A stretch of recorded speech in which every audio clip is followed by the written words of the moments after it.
Okay then, welcome back to Ask Uncle Lee Wednesdays. As I always ask, if you've got any questions regarding magic, witchcraft, mysticism, all of this magical, lovely stuff, then leave your question in the comments. If you just want a different perspective on something, you're exploring a new concept, whatever it is, just leave it in the comments to one of these Ask Uncle Lee videos, and I will add it to the list. The more questions I get, we can continue doing this particular slot. And I was in danger of running out of questions in the past couple of weeks, so yeah, I need more. So keep sending them through. All right, let's get into the first question. Welcome to my channel. You are entering the world of magic and mysticism with your host, Lee W. Johnson. Keep the lights on and help improve the channel by becoming a supporter for just $2.99 per month. Hit the join button. Okay, so the first question, it is a long textual question, so I'm not going to show it on the screen. It doesn't even fit on the screen, so I'm just going to read it. It's from Kiowata1. Hi Lee, I would like to hear your thoughts and experiences concerning relationships with demon spirits. Firstly, I personally follow the guidelines within the books of S. Connolly, which I am not sure what kind of demonologist that makes me. Perhaps you can confirm. Technically, I would say, personally, that would make you a modern demonologist. S. Connolly's works do follow the generational, traditional demonology, but if you're not part of the family, then that it kind of falls under what I would call, I think other people would call also modern demonology. This is relevant, as you would know, being one of the fundamental differences between Solomonic and other is the approach towards building relationships with the demonic. So I feel comfortable with being respectful, etc. Now, I will cut to the point by use of an example. Recently, I have been experiencing sex magic with Rosia. However, the last interaction, I became frustrated with the process and criticized it by way of rational ridicule.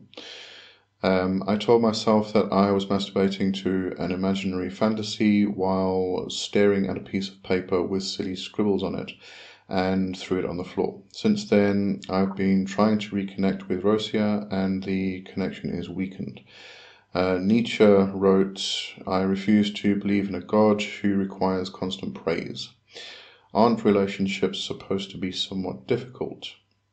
Surely this applies to our relationships with demons, even if it is just upon ourselves. Where does the line between veneration, reverence, and dogmatic praise lie? Have you had any similar experiences? Apologies for the lengthy question. I try to keep it as brief as possible. Eudaimonia, Kai. All right, so yeah, this is quite a big topic, really. I would personally say you're going through some kind of dark night of the soul. The dark night of the soul is kind of like that stage you get to in any form, any practice of magic, where you kind of question what you're doing. You're just doing this stuff, and is it really actually doing anything? Is it effective? You may find that you are doing particular magic workings and it's just not doing anything. You just keep hitting these brick walls. You start to question your own beliefs, your faith even. As you said, you're questioning what you're doing. Are you actually doing anything productive, or are you just, doing this stuff and staring at, masturbating to imaginary fantasy and sitting or staring at a piece of paper with silly scribbles on it? Any form of magic we do, we're going to come to this point where we're going to stop questioning ourselves and what we're actually doing. If we are doing demonic work, whatever format it takes, sitting down, chanting the end, gazing at a seal, what's that actually doing? Is it actually doing anything? And some people will take that approach and not get any results at all. They'll have to try a different approach. And this is why we keep saying, try different methods and see what works for you, because something's going to work for one person and not for another person. So we have to keep experimenting and testing and everything else. But as I said, we get to this point where we do question what's going on. And I think it's a healthy thing to actually go through, because if we just carried on and we weren't questioning, are we just doing this stuff by rote and it's completely ridiculous, nothing's actually happening, we're not doing anything, we're not getting anywhere. If we don't start questioning those things, then we're just blindly moving forward without just blindly going on faith and not actually questioning questioning the cosmos, questioning everything around us. And this is a very important aspect of magic and witchcraft, is to question everything that you come up against. And yes, that questioning is going to get to the point where you just give up, because none of it makes any sense anymore. And it sounds like you've gotten to that point. As I mentioned at the beginning, it sounds very similar to what I have been through, what others have been through, that we have called Dark Night of the Soul. You kind of have to go through the whole process, but recognize that you're going through it and accept it for what it is. Just rest. Take the opportunity to actually stop and look at what processes you've been through, what progress you've made, everything that you've been able to achieve.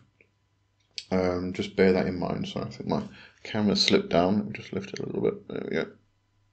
Okay. I'm gonna have my head chopped off just now. Just take the opportunity. Rest, relax, rejuvenate. This is, I've spoken about Dark Night of the Soul. I've spoken previously about hitting plateau periods where you kind of make that progress, you keep going up, and then you just hit this flat stage where nothing happens. These are the stages that you need to actually recognize and take advantage of. They are the assimilation points. Take all that knowledge, all that progress that you've been through, and assimilate it. Allow yourself to actually take it all in and process it. We're kind of taught in our Western society to just keep going. When you hit those plateau periods, just keep going. You got to push through it. No, in magic, don't. Just take that time and process what's happening. Okay, don't worry about the effects or the non-effects that you're getting. If you're trying to again build that relationship or get some kind of response from Rosia, you're not getting it, don't worry about that. It will come again. Just get through the stage of questioning, of processing everything that's going on, and work through it slowly. Don't try and force your way through it either. And eventually you'll get through it up to the other side. I just want to check what else is in there. Aren't relationships supposed to be somewhat difficult? They can be, yes, definitely are. We have our difficult moments. Surely this applies to our relationships with demons, even if it is just upon ourselves. Yeah, if you're seeing, there's this aspect of viewing the entities as being separate from us, and there's also the idea of viewing them as being archetypes of our own psyche. It doesn't really matter what approach you take. If you are viewing this, the spirits as being parts of your own psyche, that is still a relationship that you have with yourself.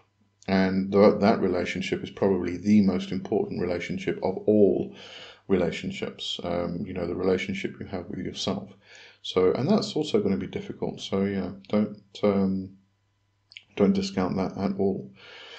Where does the line between veneration, reverence, and dogmatic praise lie? I think it probably does get a bit of a smudgy, fudgy lines. Veneration and reverence does differ from dogma, obviously, because dogma is telling you what to do, and veneration is very much kind of like giving honor, praising, respecting the actual person or spirit or whatever it is that you are actually venerating. Yeah, so I mean, when it comes to demonolatry, we are, it's defined as being worship of the daimons, or the daemons, or demons. But what we're really talking about here, this isn't as you've mentioned there, the dogmatic praise. The kind of um, prostrate yourself before them and give your life and your everything to them. That's not what it means at all. Worship is it's really about seeing the worth in something or someone, or a spirit, and giving them that sort of station. You see them as worthy of your honor, worthy of your respect. So that's what worship really is. It's about working with, and this is why I kind of like, we have these definitions of demonolatry versus demonosophy, and people will say that demonolatry is this worship, and therefore we are prostrating ourselves in front of the demons and saying, take our lives and make us better. Whereas demonosophy is this idea of working with the spirits to ask them to help us to make our life better. But this is exactly the same thing at the end of the day. That's what we're doing in demonolatry, or the worship of demons, is viewing these spirits as worthy of a relationship, of worthy of our respect, worthy of our honor. They have a worthship. And so we are working with them. We're not asking them to make our life better. We know we have to make our life better. We ask them to help us, guide us into what to do in order to achieve that. So there's really no difference between those two, if we actually view it from the perspective of the actual etymology of the words. But yeah, anyway, getting off track. Yeah, I think you're just going through a plateau period, possibly a dark night of the soul, and it's not easy to go through, but just allow yourself to go through it. Don't think there's anything wrong. Just questioning to begin with is doing everything right. That's what you should be doing, is questioning and asking questions like you are doing here. So yeah, don't worry about it. Carry on, just push through, and get to the other side. Every now and then, keep the relationship going. This is one thing I do like to recommend when someone is going through this type of process, is keep everything going, keep everything moving. You don't want to just stop everything. I did. And it lasted for several years. And then I found it very difficult to get back. So my advice is always just keep the energy flowing. And if that means just giving a bowl of water and lighting a candle, incense, and saying good morning to a spirit, whether it is just sitting quietly for 5 minutes every day, whatever it is, just something small. Keep that energy moving, keep it flowing, so that when everything starts moving again, the wheels start turning again, you don't have to try and find out which vehicle you need to get into to move forward. You're already in the vehicle. It's just that now the momentum is picking up again. So keep the energy flowing in some kind of way, some small little way, and you'll get through it just fine. All right. But there's nothing wrong. Everything's going right. You are questioning, and that's perfect. Okay. I think that probably covers that. I think the camera's slipping here. Hang on a sec. I'm going to repair it. Okay, I think that's better. Hopefully it won't slip down now.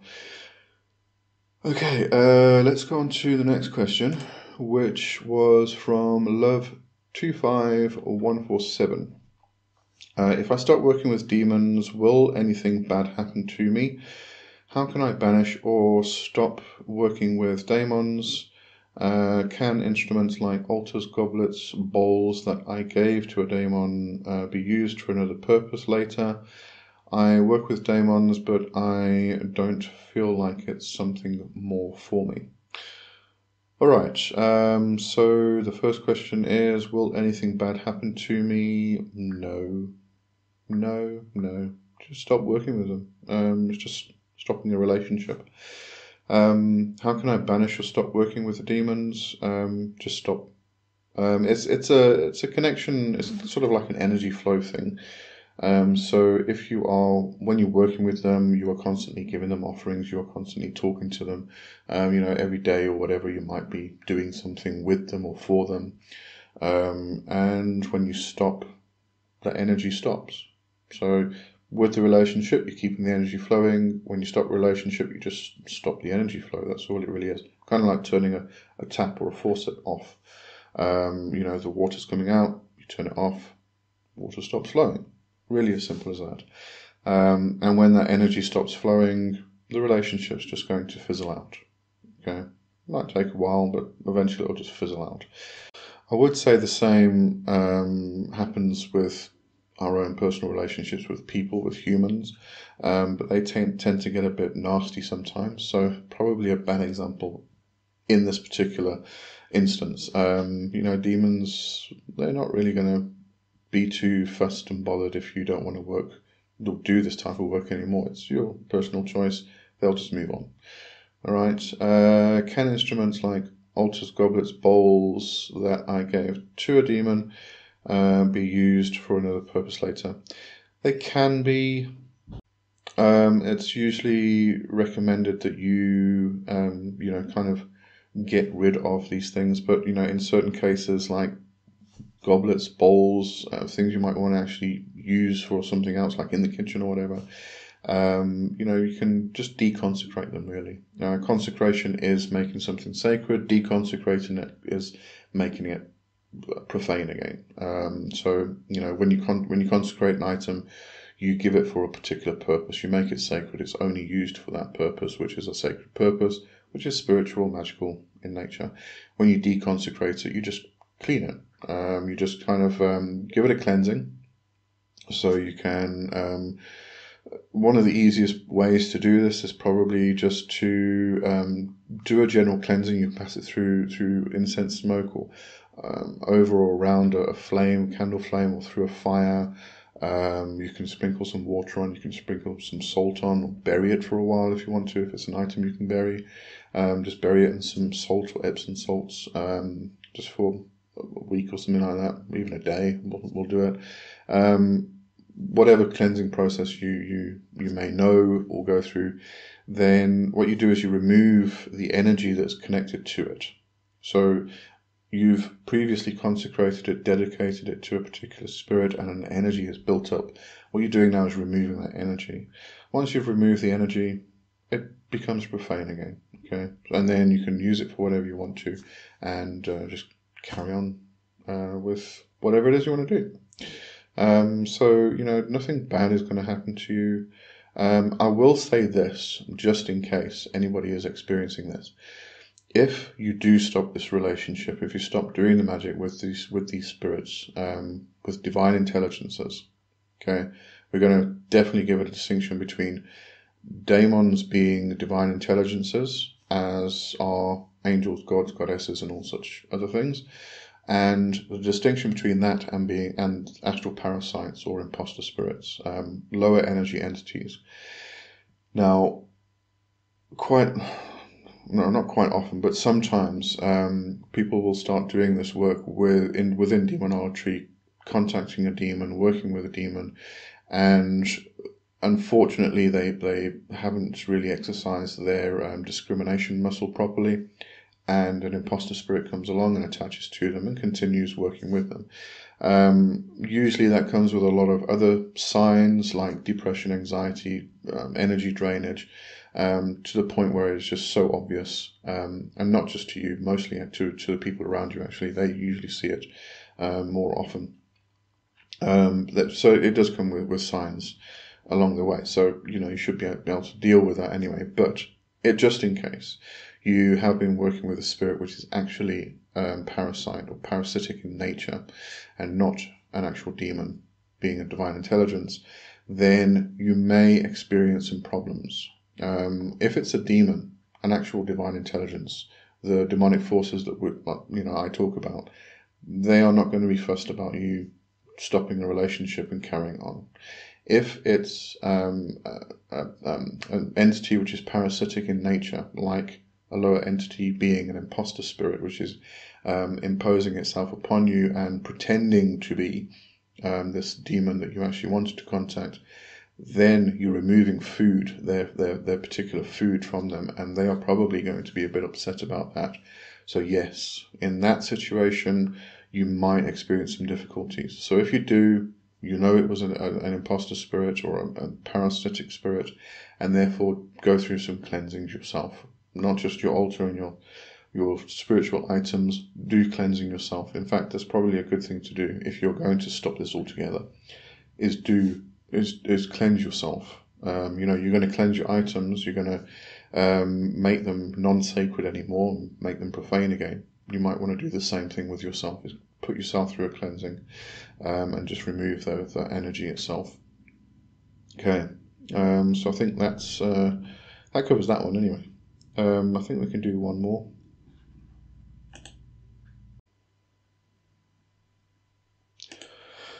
Alright, this one, let me move myself over a bit. I think I move, no, go the other way. There we go, move that way. Okay, there we go. Alright then. Let me actually go to the question over here so I can read it properly.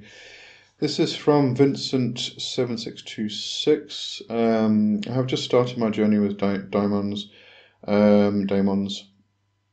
Recently, before bed, I took a sigil of Astaroth and asked for guidance in my dreams.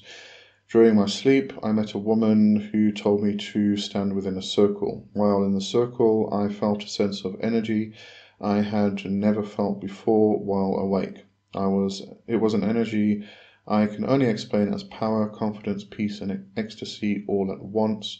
My whole body was buzzing. Through me, I started talking in a deep voice, who said he was Azazel.